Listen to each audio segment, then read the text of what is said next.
സുഹൃത്തുക്കളെ, സഖാക്കൾ, ഇനി അങ്ങോട്ട്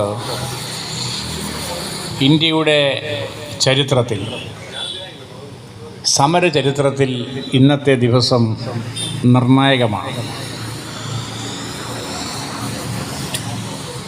3 വർഷം മുൻപ്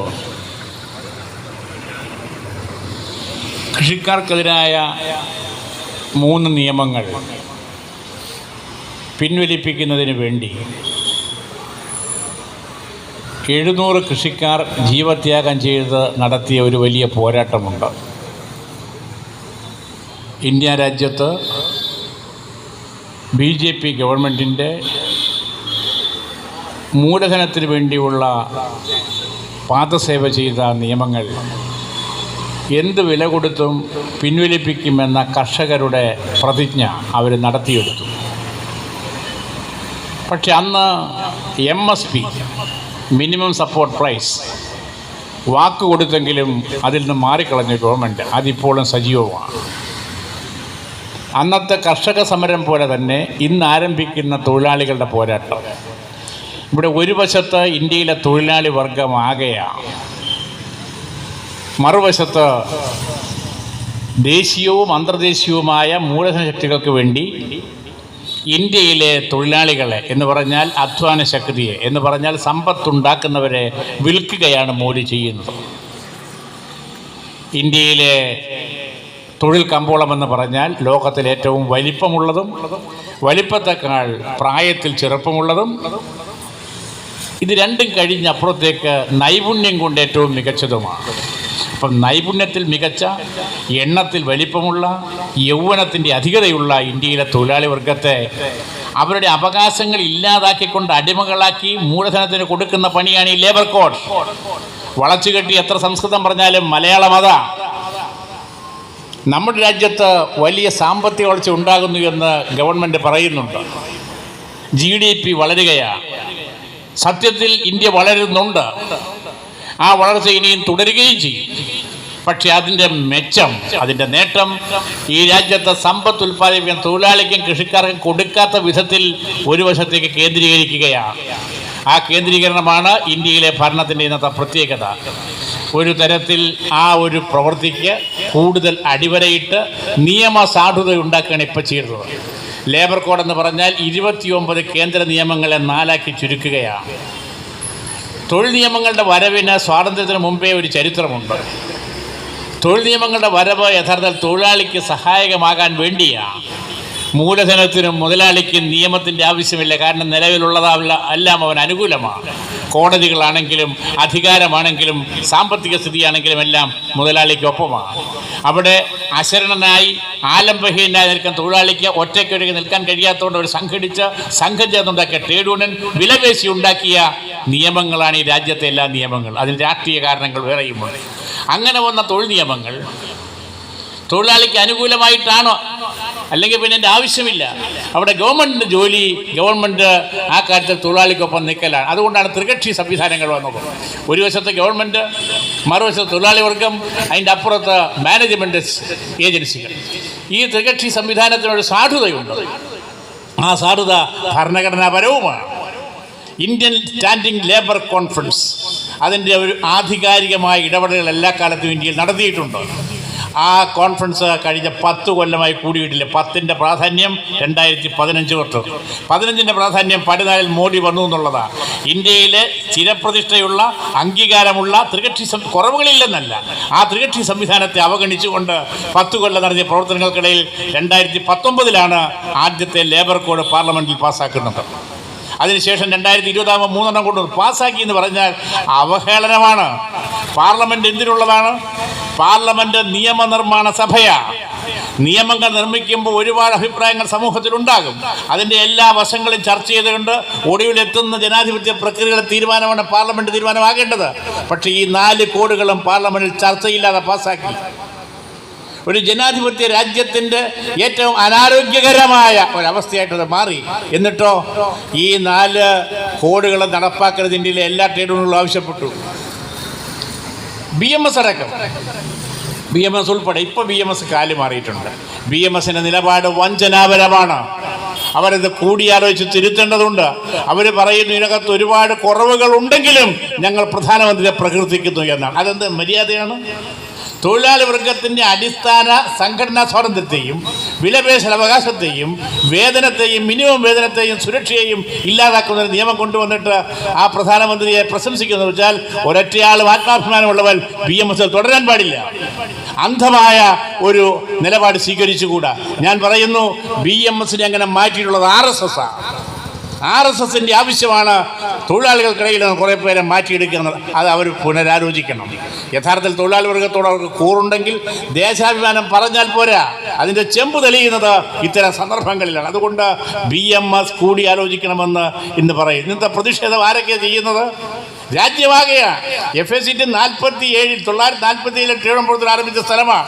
ഇവിടെ നടക്കുന്നതിന് വലിയ പ്രാധാന്യമുണ്ട്. ഇവിടെ ഒത്തുകൂടിയത് മുഴുവൻ തൊഴിലാളികളെ ഞാൻ അഭിനന്ദിക്കുകയാണ്. നമ്മളിതിന് ശേഷം ഈ ലോവർ കോഡ് കത്തിക്കൽ പ്രതീകാത്മകമാണ്. ഞങ്ങളുടെ മനോഭാവം ഈ നിയമത്തോട് എന്താണ് എന്നുള്ള നിയമമെന്ന് പറയുന്നത് പുതിയ അനുഭവങ്ങൾ കൊണ്ട് പുതിയ ചട്ടങ്ങൾ ഉണ്ടാക്കലാണ്. ഇവിടെയോ വന്ന് നേരെ തിരിച്ചാണ്. ഞങ്ങൾ തൊഴിൽ നിയമങ്ങൾക്കെതിരല്ല, തൊഴിൽ നിയമങ്ങൾ ഭേദഗതി ചെയ്യുന്നതിനെതിരല്ല. പക്ഷേ എപ്പോഴും അതിൻ്റെ ഉള്ളടക്കം തൊഴിലാളിക്ക് സഹായകമായിരിക്കണം, അതിൻ്റെ ദിശ മുമ്പോട്ടായിരിക്കണം. ഇതങ്ങനെയല്ല. അതുകൊണ്ടാണ് ഞങ്ങൾ ഇതിനെ എതിർക്കുന്നത്. അതുകൊണ്ട് ഇത് കത്തിക്കുന്നതിൻ്റെ പ്രതീകാത്മകത എന്ന് പറഞ്ഞാൽ ഇത് ഞങ്ങൾ അംഗീകരിക്കില്ല, പിൻവലിപ്പിക്കുമെന്നാണ്. ഞാൻ തുടക്കത്തിൽ പറഞ്ഞതുപോലെ ഇന്ന് ആരംഭിക്കുന്ന ഈ പ്രക്ഷോഭം ഈ ഗവൺമെൻറ്റിനെ കൊണ്ട് ഇത് പിൻവലിക്കാൻ നിർബന്ധിക്കുന്ന ഒരു സാഹചര്യത്തിൽ ഗവൺമെൻറ്റിനെ തന്നെ മാറ്റുകയോ തൊഴിലാളികളെ മാനിക്കുന്ന ഒരു ഗവൺമെൻറ് ഉണ്ടാക്കി വെച്ച നിലയ്ക്ക് എത്തിക്കൊണ്ട് ഇത് അവസാനിക്കും. 1-2 ദിവസം കൊണ്ട് തീരില്ല. ഇതൊരു വലിയ പോരാട്ടമാണ്. ഈ പോരാട്ടത്തിൽ അണിനിരക്കാൻ പോകുന്ന കൃഷിക്കാരും തൊഴിലാളികളുമാണ്. നിങ്ങൾക്കറിയാമോ, ഇന്ന് ഇന്ത്യയിലെ ഗ്രാമങ്ങളിൽ കൃഷിക്കാർ ഈ ലേബർ കോഡുകൾ കത്തിക്കുന്നുണ്ട്.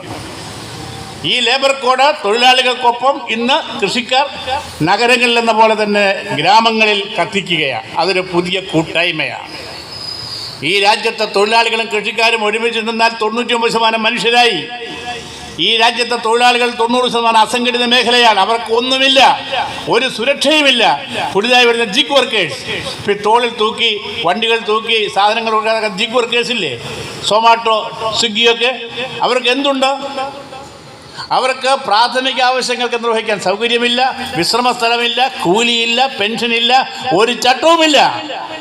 അങ്ങനത്തെ പുതിയ വിഭാഗം തൊഴിലാളികളടക്കം അനാഥമാക്കുന്ന ഈ നിയമങ്ങൾ പിൻവലിച്ചേ പറ്റും. നമുക്ക് വേണ്ടത് എന്താണ്? നമുക്ക് വേണ്ടത് മിനിമം വേജിൻ്റെ പിന്തുണയാണ്. ഈ അടുത്ത കാലത്ത് മിനിമം വേജിൻ്റെ പ്രാധാന്യം ഒരിക്കൽ കൂടി കാണിച്ചുകൊണ്ട് അമേരിക്കയിലൊരു സോറൻ മംദാനി എന്ന് പറഞ്ഞൊരു ചെറുപ്പക്കാരൻ വന്നായിരുന്നു. അറിഞ്ഞോ? സോറൻ മംദാനി ന്യൂയോർക്കിൻ്റെ മേയറായി. അങ്ങനെയൊക്കെ ചോദിച്ചപ്പോൾ ശരിയാവില്ല. അയാൾ മിനിമം കൂലി $30 കൊടുക്കാമെന്ന് പറഞ്ഞിരിക്കുക. മിനിമം കൂലി പ്രധാനമാണ്. കേരളത്തിൻ്റെ ഇന്നത്തെ കൂലി വ്യവസ്ഥയല്ല, ഇന്ത്യയാകെ എടുത്താൽ കൂലി വ്യവസ്ഥ വളരെ മോശമാണ്. ഒന്ന്. രണ്ടാമത്, ഈ ലേബർ കോഡ് കൊണ്ട് ഉദ്ദേശിക്കുന്നത് സുരക്ഷിതത ഇല്ലാതാക്കലാണ്. ഒരു തൊഴിലാളിക്ക് വേണ്ടത് അന്തസ്സായ ജീവിതമാണെങ്കിൽ അതിന് വേണ്ടത് അന്തസ്സുള്ളൊരു ജോലിയും അന്തസ്സായ കൂലിയുമാണ്. Dignified wage, dignified job, dignified life. അന്തസ്സായ ഒരു ജീവിതത്തിന് തൊഴിലാളിക്ക് അർഹതയുണ്ടെങ്കിൽ അതിൽ ഏറ്റവും പ്രധാനപ്പെട്ട കാര്യം തൊഴിലിൻ്റെ സുരക്ഷിതത്വമാണ്. ഇന്ന് ഉറങ്ങാൻ കിടക്കുമ്പോൾ നാളെ പണി എവിടെയാണെന്ന് അറിഞ്ഞ് പണി ഉണ്ടാകുന്നുള്ള ബോധത്തിൽ ഉറങ്ങണം, അല്ലെങ്കിൽ ഉറക്കമുണ്ടാവില്ല. തൊഴിലാളി ഉറക്കം കിടന്ന പരിപാടിയാണ് തൊഴിൽ സുരക്ഷിത ഇല്ലാതാക്കൽ. ഇവിടെ FACTയിലൊക്കെ നടക്കണിപ്പോൾ ഇവിടെ 4 വർഷത്തേക്കുള്ള പരിപാടിയാണല്ലേ, അഡ്ഹോക്ക്. ഇംഗ്ലീഷ് ഡിക്ഷണറിക്കകത്ത് ഒരുപാട് വാക്കുണ്ട്. എല്ലാം നമുക്ക് എതിരായിട്ടാണ് കൊണ്ടുവരണം. സൂപ്പർ ന്യൂമറി, ടെമ്പററി, എന്തെല്ലാമാണ്. എന്താർത്ഥം? നിങ്ങൾക്ക് ഈ ജോലി നാളെയും ഉണ്ടാകുമെന്നുള്ള ഉറപ്പില്ലാണ്ടാക്കും.